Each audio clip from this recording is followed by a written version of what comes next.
Illustrer le leadership en santé publique à travers 2 figures historiques. Comme ça permet d'éviter de porter ou de penser porter des jugements sur des leaders actuels.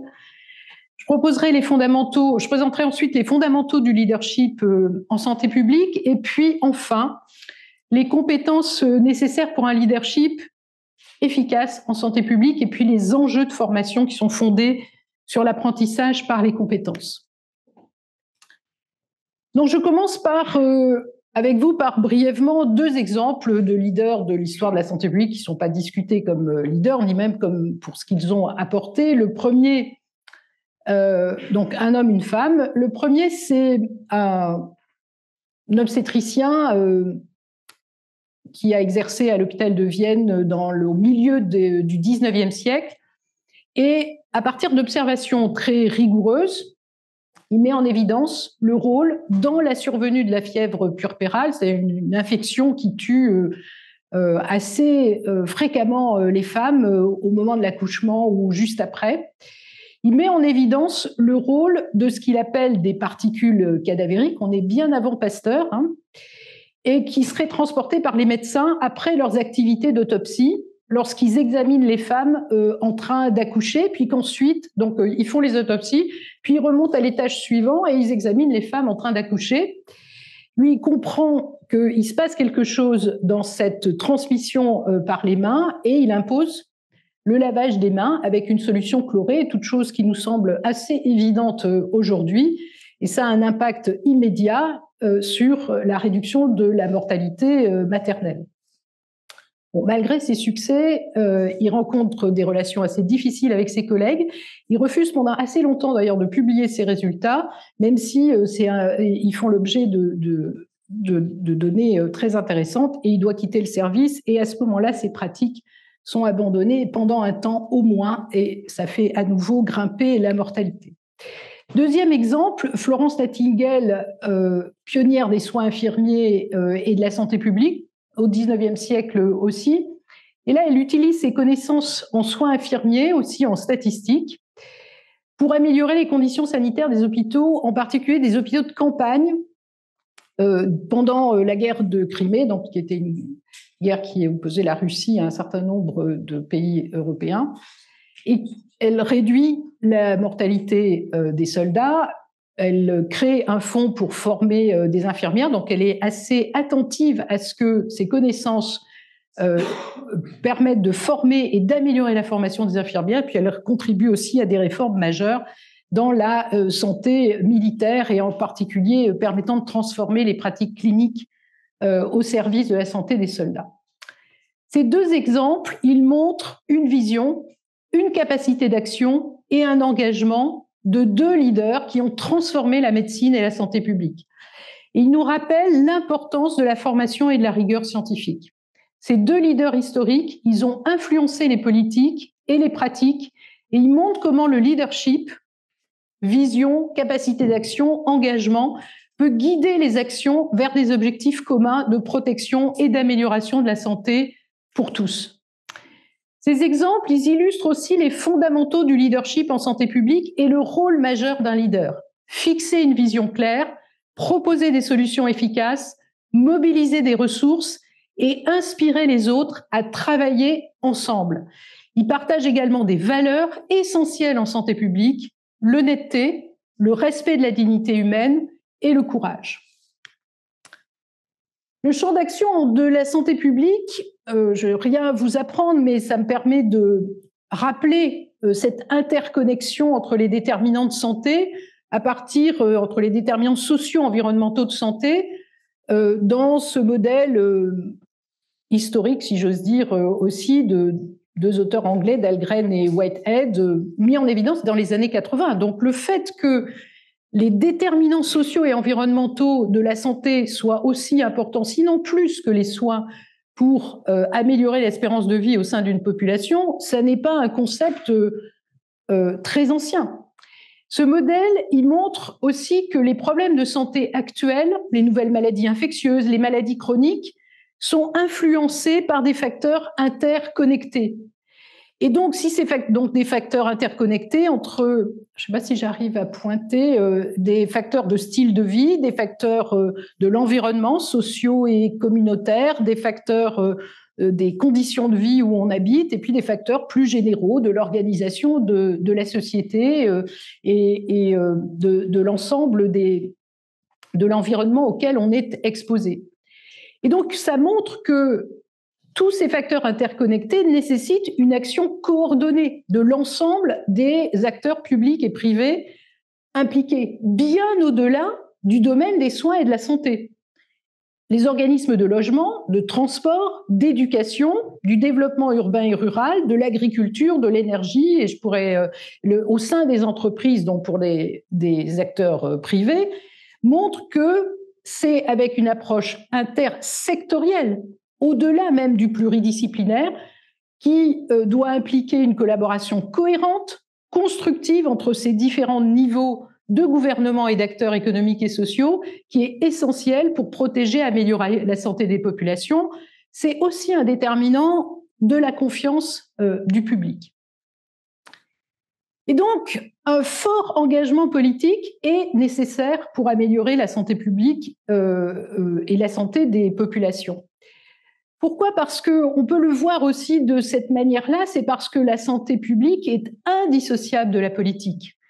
Et pour en être convaincu, il faut réaliser que dans santé publique, en fait, c'est le terme public qu'il importe souvent de décrypter et qui reste souvent le plus obscur ou ambigu. Public, ça veut dire 3 choses dans santé publique, 3 notions. Bien sûr, la population. On agit à l'échelon d'une population. Les médecins agissent à l'échelon individuel. La santé publique, elle agit à l'échelon d'une population. Mais l'action, le terme de public, c'est aussi le terme des politiques publiques. Donc de l'action d'un gouvernement ou d'un État pour agir au service d'une population. Et puis c'est enfin public parce que c'est l'action collective d'une communauté et de ce qu'elle fait pour elle-même, pour améliorer la santé. Donc ça veut dire que le droit va être important et donc les lois vont être importants et ils vont être importants notamment pour maintenir un équilibre entre les droits individuels de l'être humain, mais aussi les droits plus larges de la société, avec la tension que ça représente, la tension éthique en particulier dans un certain cas. Pourquoi c'est important le public et l'action publique ? Parce qu'il y a un certain nombre d'activités individuelles qui créent potentiellement un désavantage pour autrui.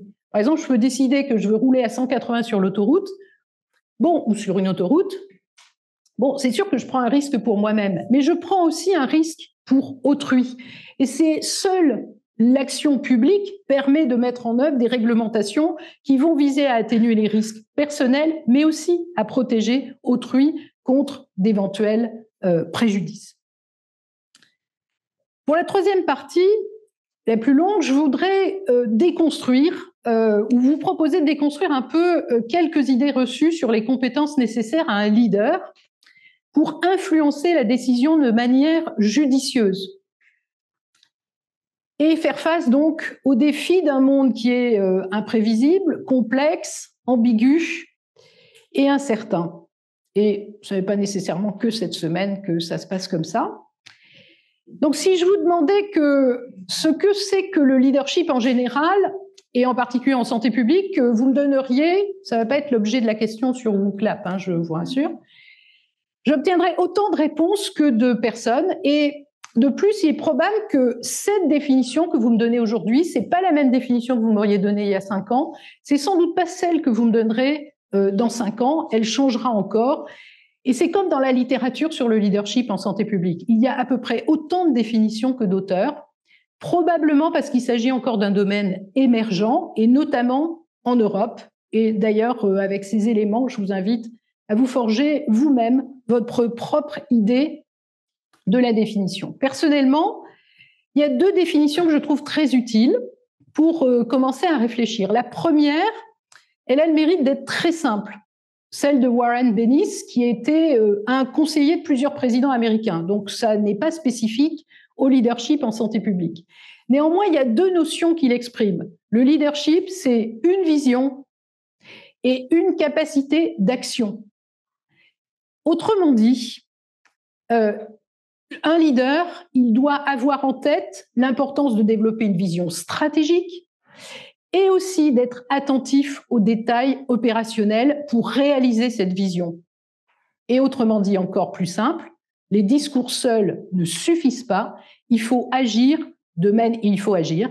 et de manière cohérente et efficace. Alors la deuxième définition, elle est issue d'une revue de la littérature menée par une collègue australienne qui décrit le leadership dans les secteurs de la santé et du médico-social. Donc, c'est des chercheurs, hein, donc évidemment, on ne va pas tout de suite droite au but, si j'ose dire, je suis moi-même chercheuse. Hein.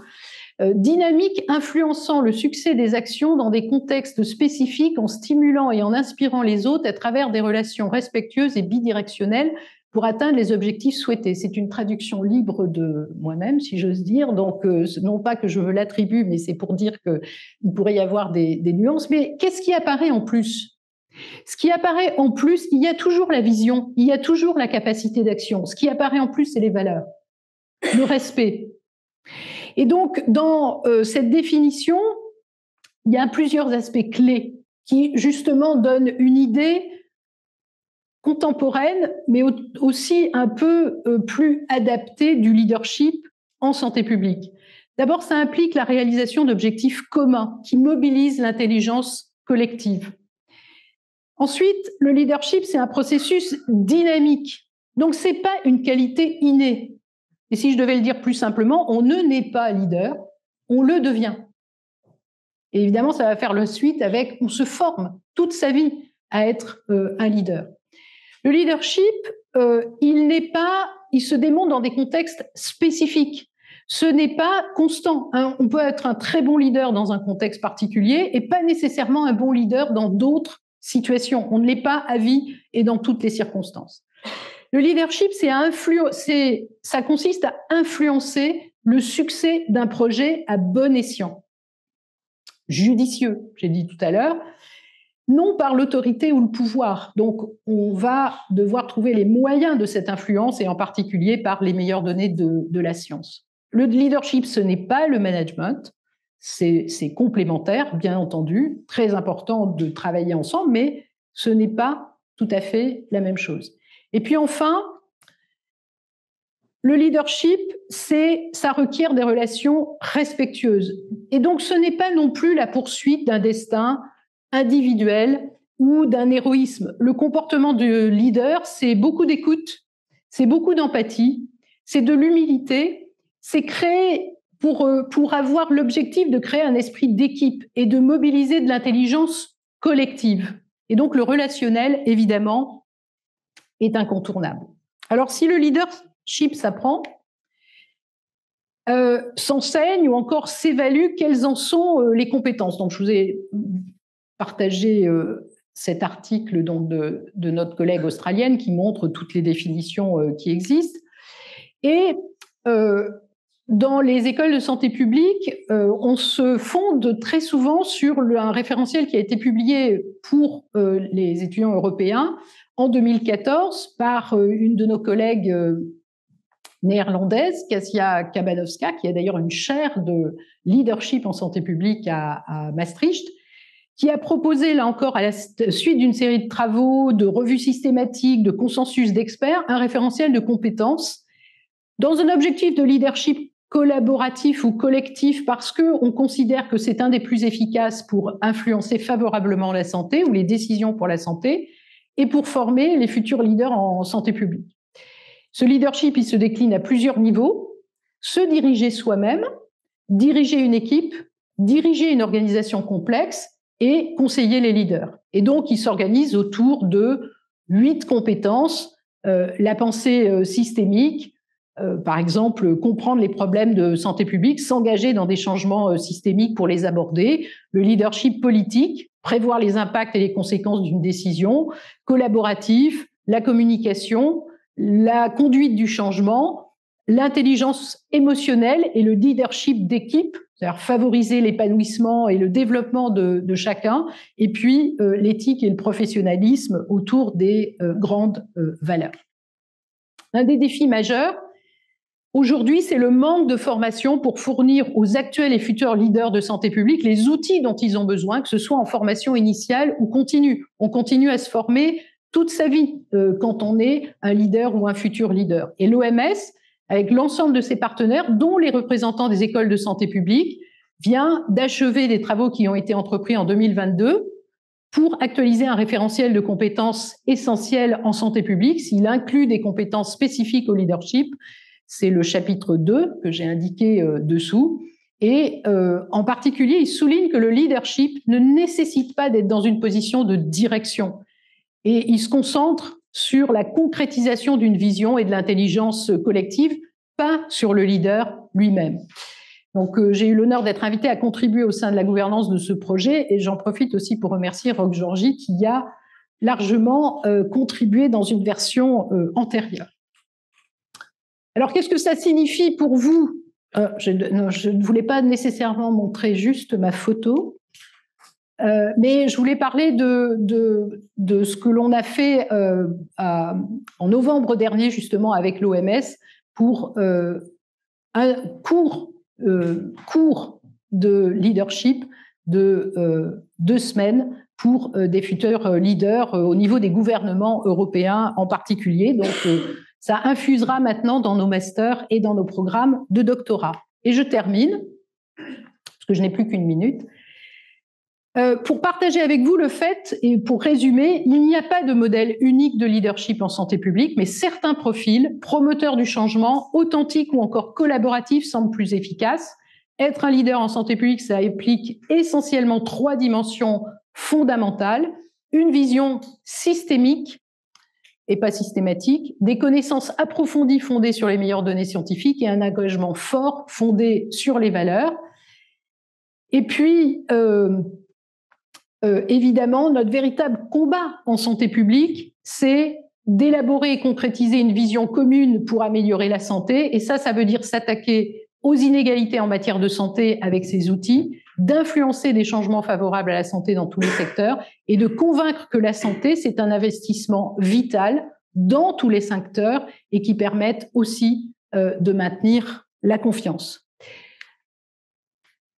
Et j'en profite pour remercier un certain nombre de personnes dont les discussions, les expériences m'ont beaucoup aidé à préparer cette présentation. Merci beaucoup.